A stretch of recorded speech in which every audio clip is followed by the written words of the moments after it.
7:18, and we're all getting settled in for Wingin It Wednesday, brought to you by our friends over at Service Chevrolet Cadillac.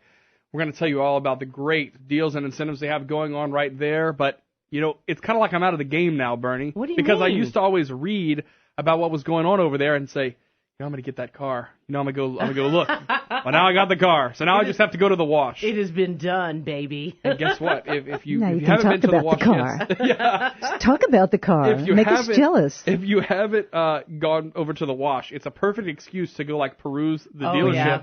And maybe your significant other doesn't even have to know. You could just say, I'm just going to get my car washed. Right, I'm just going to get the car cleaned. That's all I'm doing. Great. Now, which model is the smaller Cadillac? The ATS. The ATS.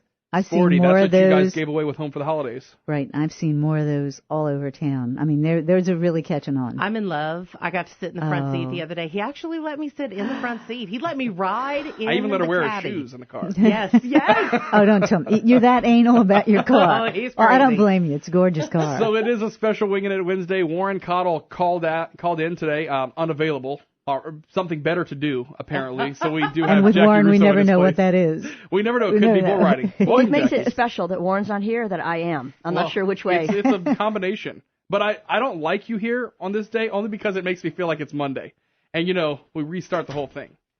I think Mondays are good. Just don't- It's the best way to start the week. Yes. See, I have always said that. On Monday, it's all brand new. You get all this great new stuff to tackle. Maybe something has already resolved itself on Friday that you happen to ignore.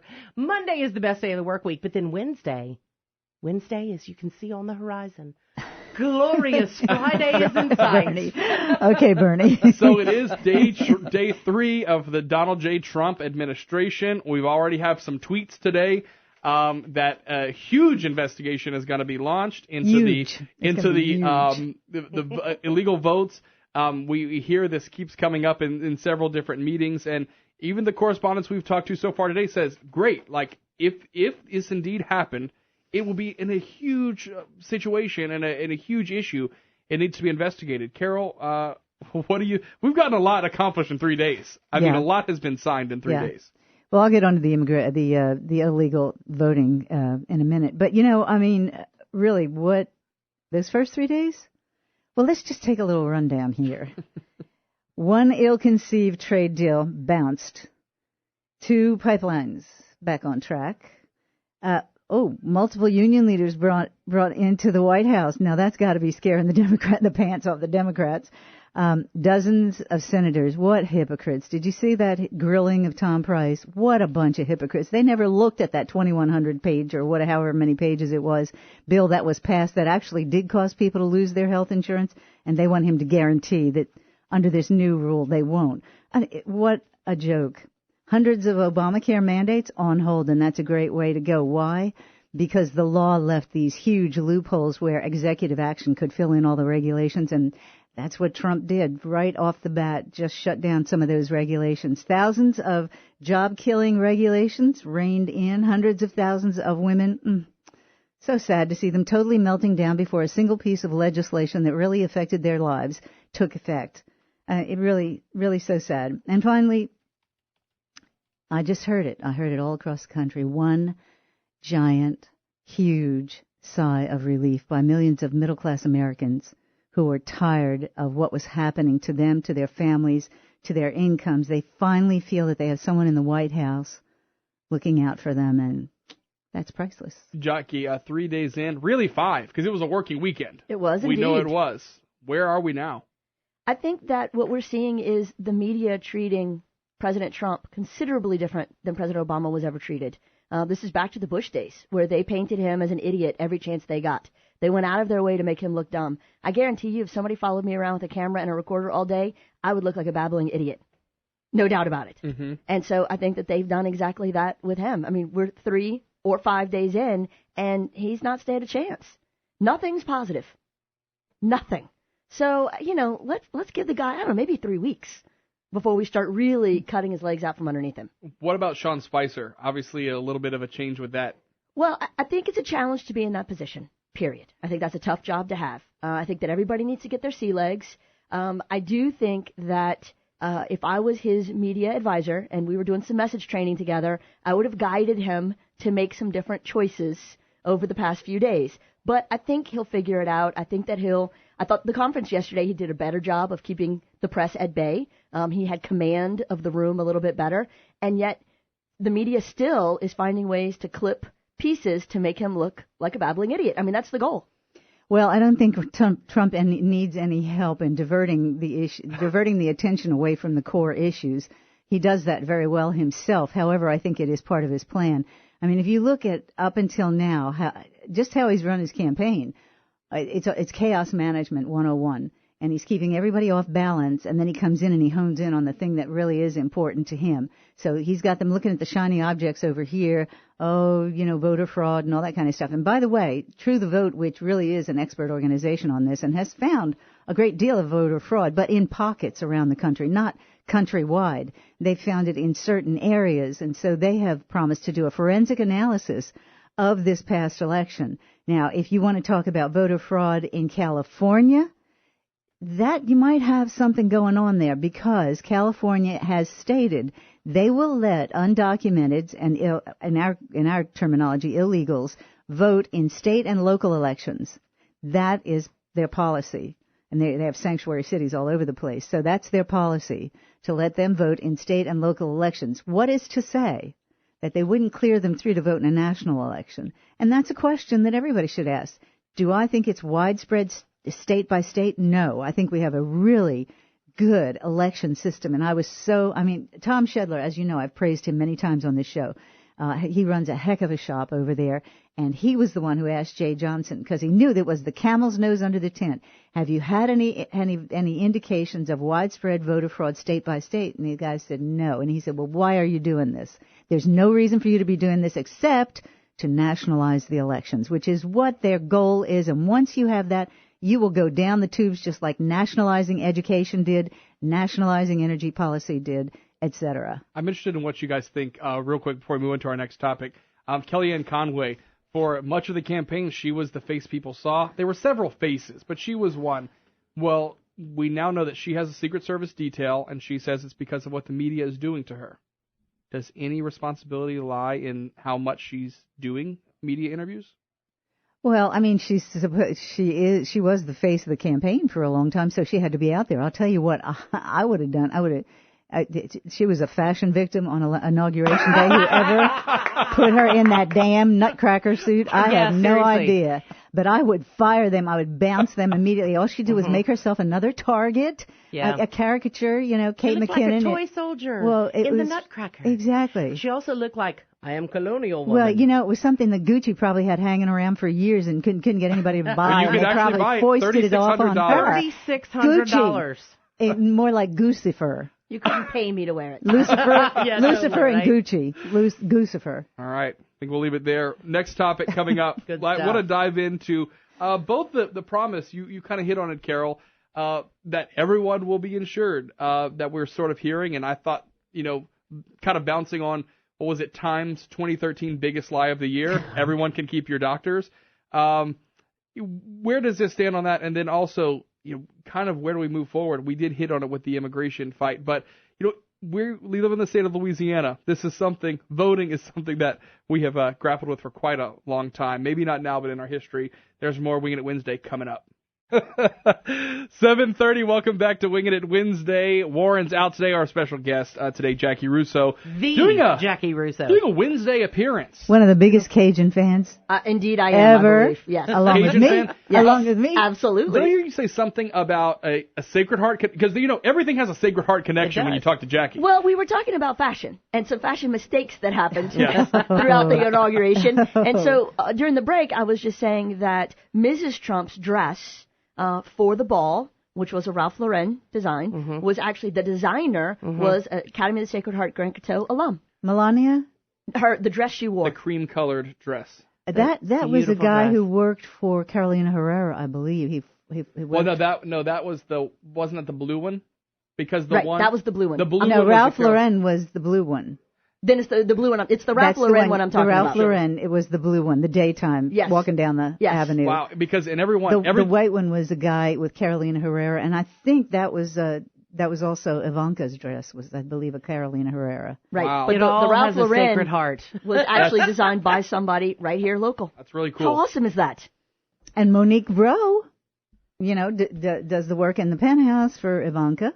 Well, and Crystal She's Mahfouz, a designer with Posh. Crystal Mahfouz did the merchandise. Has the merchandise. So Tim Breaux was a state. We are Trump. I'm the president. We are Trump. I'll tell you the one thing that crossed my mind. I have an Ivanka dress that I didn't even know. I bought it on sale. Yes. And I liked the dress, and I just bought it, and I never even looked at the label. It's worth more now.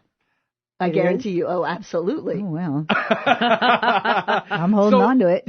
There are some places I think the debate continues about illegal voting. There is somewhere in Maryland, right? Hyattsville. Okay. The city council in November of last year passed that you can be a non-citizen and vote in their elections. Look, so why? Don't even tell me that this has not been a long-term Democrat Party strategy. They are not building their ranks from within. They had to pump up the voter rolls for Democrats, and how was that going to come? Because they've abandoned. I mean, this election really brought it to the forefront. If the Republicans had ever had anybody before that people really identified with, the white middle class, working people that really fuel this country, and it's a shame to put it that way, because there are a lot of black middle class working people who are fueling this country too, who feel that they've been left out too because of and this. And Hispanic and Asian, it's not by race. It's all across the board. Absolutely. These are working class people who have felt so many times that they were abandoned. This was the first time a candidate took it right to them. And I've been waiting for this forever because, if anything, Republicans have been the parties for the minorities. How did the party start? Exactly, from abolition. It was the abolitionist party. How did the Voting Rights Act get passed? It was passed by Republicans. How did the Civil Rights Act get passed? Mostly by Republicans, because if you remember, the Dixiecrats had just about abandoned the party. But we lost back our in 48. way. The Republicans became the party of the rich white guy. Well, the and perception the crazy was that. Tea Party. And so all of a sudden, the Republicans lost that middle class base, and the Democrats seized on it. What do you I tell you what, I am a particular fan of the quote unquote crazy Tea Party because they brought it all to the table, and they didn't. It was a grassroots. They Nancy Pelosi liked to call it. By the way, I may be related to her. Ugh. Oh, God. Clean that DNA. Hilarious. What about the perception Let's not go into that. There is now too disturbing. There is now a group in the Democrat Party that they are saying is like the new Tea Party, who are going against some of the things Trump is doing in the same way. To be honest with you, if you look at the goals of the Tea Party and Occupy Wall Street, very similar stated goals, which was to stop the crony capitalism and the insider trading and all that kind of stuff. But the Tea Party approached it from a different way. The Occupy Wall Street wanted more regulation, more government regulation. The Tea Party said, get the government out of it because these are the guys who are giving out the contracts to the cronies. Sure. But I think Trump, the way he went about it, was more to that core middle class, just like you were saying. Exactly. He took it straight to the people, and they responded. And that's why 30 million women voted for him in November. And as he said many times, he spent many a day as a kid with his dad on the construction site. I believe he really had more of an empathy and more of an understanding of the working guy and woman than anybody else. And according to everybody in his organization, he really has promoted women a long, long time. Well, look at who he surrounds himself with. Yeah. From his strong own women. wife and daughters to Kellyanne. I mean, he has strong, powerful women throughout his organization. Look, Melania's Slovenian. You don't mess with the Slovenians. I've been to Slovenia, and you don't mess with. You get to the border of Slovenia from Austria. Yeah, armed guards. Don't look funny. Have all your papers and So you have to have papers to get in there, but not to vote. When Slovenia broke away, yeah, exactly. When Slovenia broke away from Yugoslavia, Tito kept rattling the sabers to bring them back in. They amassed on the border with every piece of ordnance they had, and that included scythes and sickles and machetes and everything. And he backed off. That's how tough the Slovenians are. That's hand-to-hand combat. You know, I was talking about these three nice 80-year-old ladies that work the voting booth when I go. I don't miss an election. I like to vote. I like my sticker. Big fan of the process. Me too. I think it's a huge right for us as Americans. Those women know me by name. They ask about the kids. We had a foreign exchange student with us from France last year. They still ask about him by name. And yet, They ask I'm for your showing ID. a photo ID, or I'm not crossing that line. That's exactly right. And it is astounding to me that that's even a question. This is a privileged, sacred right, and it should only be shared by American citizens. Period. End of discussion. No question about it. Now, did Trump use hyperbole, as usual, saying millions voted illegally? Well, yeah, but when you say something like that, he's a negotiator. So you go to the max, and then you back it off. And you've seen that time and time again with him. You go to the max, we're building the wall, Mexico's going to pay for it. Now he's putting out Border Patrol agents, and he really is securing the border. He may not build a wall across the whole border, but he's securing the border. Now, I think supporters of Trump understood what he was doing, and other people, these news people who keep trying to focus. I mean, they're just so ridiculous, focusing on the side issues. He got them doing exactly what he wants them to do, actually, diverting their attention from all the other stuff that he's doing. And by the way, did you notice? When they have the camera on him, he actually reads those executive orders. Oh, have yeah. you noticed Looks that? True. I mean, Absolutely. He'll read it. I've I've never seen any president do that. Honest. Usually they just... Right. But have we ever even seen a president? I don't know that I've ever seen video, unless it was a big one, like unless you're signing Obamacare into law or things like that. I don't ever remember this many photo ops. So I think that's why you've heard people kind of back off the access complaint, because I'm seeing video of him doing things that we know presidents do, but you normally get a press release this afternoon, an executive order was signed on this. No, you have video proof, of Trump doing it. And you see Nancy Pelosi catch that pen before she should have. She just reached in and got that pen. I said, slap that hand. Hey, that's your cousin. Don't be dissing her. Oh, listen, I shouldn't have even said She's that. She's coming over for Sunday dinner. Come on now. Our families are from the same region of Italy, and my grandmother and her father, same last name. Oh. Del Sandro. Her father was mayor in Baltimore. Del Sandro. Yeah. Wow. Little Carol. villages side by side. I don't even want to do the ancestry. Y'all going to be breaking some French bread together soon? I don't want to know. It is 7:38. She could bring the tofurkey, but you could bring some boudin. Or you could bring some turducken, That'd be the good one, but she'd probably bring you some tofurkey. Only if she lets me stay at Auberge du Soleil without paying. That would be okay. 7:38 this morning, Wednesday night. 7:40 on a topic you're going to hear probably a lot about and see a lot of posting about today on social media as it broke late yesterday. Secret Service looking into an agent, a senior agent at that, who suggested she wouldn't defend Trump from a bullet. Now, there's this fine line between First Amendment rights and your duties as a as a Secret Service agent. The First Amendment doesn't protect you from repercussions for what you say. And if your entire existence as a Secret Service agent is to protect the president, and you say, I will not do that job, I will not take a bullet for him, then you're derelict of duty. You're out. Isn't that the keystone, purpose of the Secret Service? Look, I watched Kevin Costner and Whitney Houston in The Bodyguard. I know how this works. At the end of the day, it is very clear what their job is. To allow her to sing, to protect the president. Well. So I'll tell you this. Okay, this was tweeted at the end of last year, a quote, "As a public servant for nearly 23 years, I struggle not to violate the Hatch Act, so I keep quiet and skirt the median. To do otherwise can be criminal offense for those in my position, despite the fact that I'm expected to take a bullet for both sides. But this world has changed, I have changed, and I would take jail time over a bullet or an endorsement for what I believe is a disaster to our country and the strong and amazing women and minorities who reside here. Hatch Act be damned, I'm with her." Well, let me just say this. If you feel that strongly, resign. Mm-hmm. Resign. Your job is to protect whoever is in power without reservation. That is your job. If you're saying you're not going to do your job, then you should be reassigned, fired, or you should resign. It just seems to me like you're protecting not only the person and the person's life, but the institution that is look at the number the of head government, of our country. Look at the number of government employees that have to sign confidentiality agreements. Look at the CIA employees that labor anonymously and may not agree. Look at the people in the military who may not agree with the commander-in-chief, as many hundreds of thousands did not with the last commander-in-chief. But what did? They did their duty. Look, people say dumb stuff on social media all the time. Oh, yeah. 28% of the firings in this country happen because of something someone posted on Facebook or Twitter.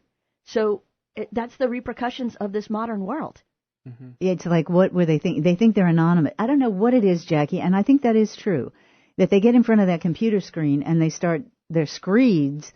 there's nobody facing them. They say things they would never say to someone to their face. But they're usually things they actually feel, think, and believe. Correct. But they think that that saying them online is going to somehow inoculate them from any repercussions. Well, they fall behind the First Amendment flag as if it's a protector for the repercussions of what they say. It is not. It just gives you the power to say it without the government throwing you in jail. Without you going to jail. That's the only thing you're protected from. Okay, we're talking about that. The two newspapers on Saturday that ran some of the things that are just, I mean, I hate to repeat them, but for people to really understand, if they don't get the newspaper, the local, the Daily, had something from the march in New Orleans, keep your rosaries off my ovaries. And the other one, the Advocate, had, the saying was, my body is not a political battleground, but it had front and center a picture, very graphic picture painted of a vagina. So that's perfectly fine, free speech for them to say those ugly things. But I think if I were a newspaper in this area, I'd be a little more sensitive to the feelings of the people in this area before I put that on the front page of the local sections. But that's why the media keeps being labeled as liberal, is they're not sensitive to the sentiments of the community they serve. They're driving their own agenda. And those people are free to say all those things. I'm just saying that as a Y'all get into that discussion. public, oh, Lord. That's what First Amendment is for, the ugly speech. The things we all agree with, that doesn't need protection. Correct. The ugly speech does. That was ugly speech in my opinion, but I think an editorial judgment could be a little more sensitive to the community. So does it sort of lead you into, it might be the explanation why people go to sources they might agree with or align with them to read their news, because we don't want to be offended every day. I was about to say, you wouldn't see that if you went to certain websites at all. Exactly. It was hard to avoid seeing those images no matter where you looked on Saturday. Oh, yeah. Because it seemed that every time I turned on my computer or opened my phone, it was another graphic representation of someone in a march in a big city. Yeah. Some scatological reference, some obscenity, it didn't matter what it was, and it just undercuts their argument. In my opinion, it undercuts their argument. It's like Richard Pryor. I used to love Richard Pryor. And then every other word was the F word. And it undercut the comedy. Mm-hmm. And all you were focusing on was the obscenity instead of the comedy. Well, I'm happy that I'm surrounded by a lot of ladies in here. And look, I 100% agree with the right to protest and march. I think that is, like Absolutely. voting, one of the important cornerstones of our country. And yet, the backlash, I think, towards the protesters comes from the few on the fringe who took it too far, who used obscenity, who used profanity, who put themselves in these crazy costumes that represented female genitalia. And I do believe that there is a double standard. If men were walking around with their genitalia exposed or represented on a hat, it would not have gone as well. Well, we know that even in movie ratings. I mean, female nudity and male nudity, two very different ratings. Very different. Oh, yeah. Two very different things. Well, Jack Nicholson had a famous quote in Rolling Stone, which I can't repeat on this family show, but it was absolutely true. The way you treat obscenity and the way you treat violence. Two different things. Very different. All right, we'll bring the conversation back home and Governor John Bel Edwards' plan to shore up the budget gap. Our panelists' thoughts on that when Wingin It Wednesday continues, brought to you by our friends over at Service Cadillac. Stay with us. 7:49. Wow. What a raucous Wingin It Wednesday it has been so far. Is that Madonna? It's Madonna. Oh, my gosh. I know gosh. she's your Bernie's favorite. making her little political statement here. No. Madonna. Liberal media. No. Supporting the outliers. Rob is the man who puts the music in. But not specifically for segments. I mean, they're just all in a... They're just random. Rob They're is just the man all in who a wants folder. to avoid the conversation about absolutely. lady parts. Mm-hmm. Right and now. hats. I'll be honest. There is part of me that is conflicted just a little bit. I mean, you have three About daughters, lady right? No, about daughters and women standing in our world. And you're all women. And of course, if someone puts it in your face and says, "Do you want equality for your daughters?" Okay, the easy answer is yes. But would I ever teach them that that's the way to go about it? No, because we know that there are so many successful women who, no matter what, and I can't speak about this because I'm not a woman, and so I guess I don't get the full But effect. you play one on TV, so... I play a great one on television. He's metrosexual. Right. Warren, every week she loves to throw that at me, and like I don't get manicures. Rob, you're very manly. But you're very manly, but you are sensitive to women because you're surrounded by women. And I think when you think about it, I think it's even more noble to say, you know what, you're that strong, no matter what situation or what adversity. Well, that's how you train your kids. Yeah, that people have overcome it. I asked my daughters if they felt unequal. Saturday night, I said, we were driving back from New Orleans. We've been in a volleyball tournament. We were talking a little bit about the march. And I said, is there a place in your life where you feel less than a boy? And they said, what do you mean? And I said, just in general. Like, can you name a time where you think boys get things you don't get? And so one said, absolutely. And I said, when? And she said, well, at school we talk about, I said, I don't want anybody else's opinion. I want your opinion. And the two of them spent almost the entire drive home from New Orleans from the volleyball tournament and could not think of a time where they feel like they got less than or had less opportunity. I said, is there a job you think you can't do? And the only one they came up with was professional baseball player and football player. Yeah, right. And I'll give them that. And you could choose to do it if you wished, but at the same time, would you physically want to be tackled by a bunch of people? Kicker. I mean, I don't know. There may one day be a girl kicker. That's right. But at the end of the day, I love that at 12 and 14, 7th and 8th grade, they couldn't find a place. And so they said, the world is telling me we're not equal and we have to march for equality, but we feel equal in our lives. I'm going to tell you, that is exactly the message that my mother gave me. And so when I encountered things like that in my early career, I chose not to accept it. I think our you personal will not models. treat me like That's that. right. Mm-hmm. And you're exactly right, Jackie, because you have taught them that they are equal. And I really think, I said this the other day. Well, she models it. You model and that's it. even more important than just saying it. What opportunity I've been denied in my Yes. life because I have boobs. Right.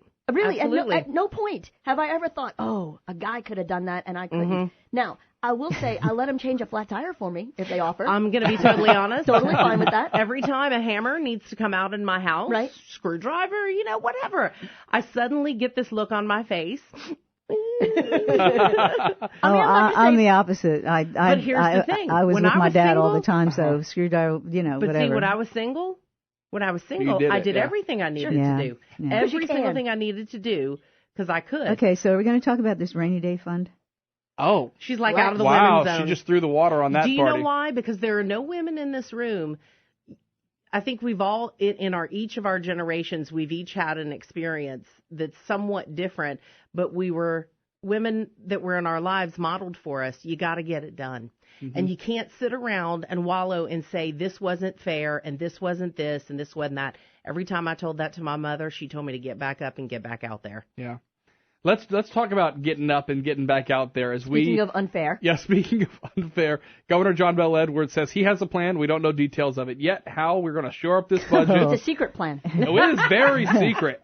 You know how they're going to do it? They're going to raid the rainy day fund again. What else? That's what they do all the time. Stop doing that. Well, no kidding, because there's a report, and I was reading it online, from Governing Magazine. And they agree with the conservative legislators in this state because they said this is happening all over the country.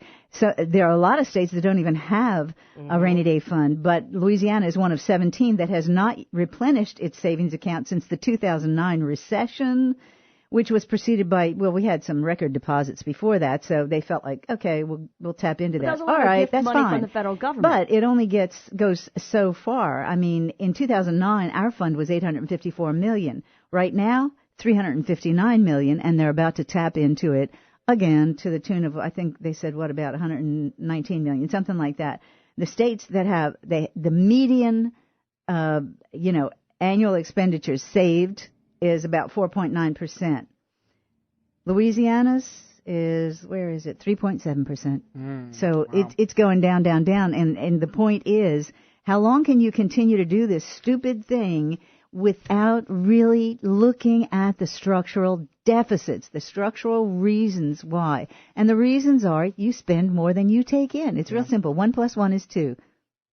Well, we also can't make any cuts to all of these funds that are protected. And so until we actually open up the budget and allow for true good fiscal management, we'll find ourselves in this spot every year. And yet the voters will not allow these things to be undedicated. There was a reason they dedicated them, because their trust was continually eroded by legislators who use the budget as their own little plaything to buy votes with favored constituencies. And that has happened over and over again, and that's why we have so many protected funds in the budget, which, by the way, they've been protected, but how many times have these funds been raided by governor after governor after governor? Yeah. Very interesting topic. Jackie, thanks for stopping by today. Thanks for having me. It's been fun. I'll come back anytime. It was really fun. It was great. I think there's only one appropriate way, though, that I can even end this segment, this show, whatever. I just have a message for you guys. I want you to keep your rosaries off my ovaries, okay?